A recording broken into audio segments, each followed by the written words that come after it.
নমস্কাৰ, মই জ্যোতি সম্ৰাট বাস্তুবিদ ডক্টৰ পুলক শৰ্মাদেৱে কৈছোঁ। আজি মই বাস্তু সম্পৰ্কে আপোনালোকৰ মাজত এটা সুন্দৰ বিষয় লৈ আহিছোঁ। আমাৰ প্ৰত্যেকটো ঘৰৰে 4টা দিশ থাকে, এটা পূব, পশ্চিম, উত্তৰ, দক্ষিণ। এই 4টা দিশৰ 4টা কোণ পোৱা যায়। North east, south east, south west, north west, অৰ্থাৎ ঈশান কোণ, অগ্নিকোণ, নৈಋত্য কোণ আৰু বায়ব্য কোণ। আজি মই ঈশান কোণটোৰ বিষয়ে আলোচনা কৰিম। ঈশান কোণটো গোটেই বাউণ্ডাৰীটোৰ আপোনালোকৰ আটাইতকৈ শুভ ঠাই হ'ল ঈশান কোণটো। দেৱগুৰু বৃহস্পতিৰ প্লেচ বুলি কোৱা হয়। আপোনালোকৰ ঘৰৰ যিটো নৰ্থ ইষ্ট কোণা হয়, সেই কোণাটো দেৱগুৰু বৃহস্পতিৰ প্লেচ।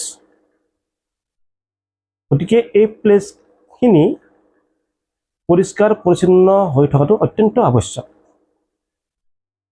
দ্বিতীয় কথা, ইয়াত মন্দিৰ আপোনালোকে বনাব লাগে। তেতিয়া আপোনালোকৰ ঘৰখনত এটা শান্তিৰ পৰিৱেশৰ সৃষ্টি হ'ব।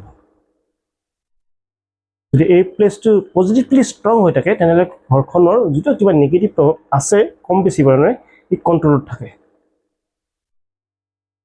এই প্লেচখিনিত আপোনালোকে কেতিয়াও টয়লেট নবনাব, অত্যন্ত অশোভনীয় গোটেই ঘৰখনৰ কাৰণে।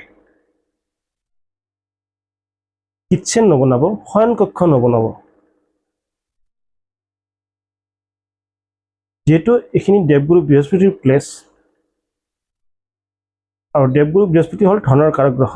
যদি আপুনি এই প্লেচটো পীড়িত অৱস্থাত থাকে বা জাবৰ জোথৰ কৰি লেতেৰা পেতেৰা কৰি ৰাখে, টয়লেট বনায়, তেনেহ'লে সেই ঘৰখনৰ আৰ্থিক উন্নতিৰ বিকাশ নহয়।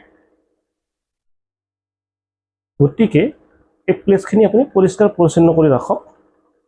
পৰিষ্কাৰ পৰিচ্ছন্ন কৰি ৰাখি পাৰিলে তুলসী গছ ৰুৱক তাতে। ঘৰখনৰ কাৰণে শুভ ফল পাব। আৰু যদি মন্দিৰ আছে, তেনেহ'লে অকণমান গংগাৰ পানী চিলভাৰৰ বাচন এটাত ৰাখি সেই মন্দিৰত ৰাখক। যদি কিবা নিগেটিভিটি আছেও কিছু পৰিমাণে হ'লেও দূৰ হ'ব। ধন্যবাদ।